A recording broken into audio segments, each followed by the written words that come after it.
didan zara, euskara, jagia didan. Euskal Herritik kanpo ere, euskaraz hitz egitea zoragarria da. Oraidan no egon bai. Mundura ateratzen garen euskaldunok euskararen enbaxadoreak bihurtzen gara. Oraidan no egon baiz, imprimitu bageri. Euskaldunok aniztasuna ematen diogu munduari. Euskaldunok munduko hizkuntzen mapari gure kolorea ematen diogu. Kanpoan egon arren, bihotzean eramaten dut nire sorterria eta bihotzean euskara. Zietarik Ekainaren lehenengoan, euskararen egun ospatuko da Berregoitin. Guk ezin izango dugu joan, baina Euskal Herritik kanpo ere zu joateko animatzen dugu.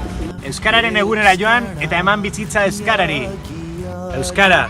Jaldiadi mundura. Mundura. Euskara, jagia didan zara, euskara, habil mundu guzera.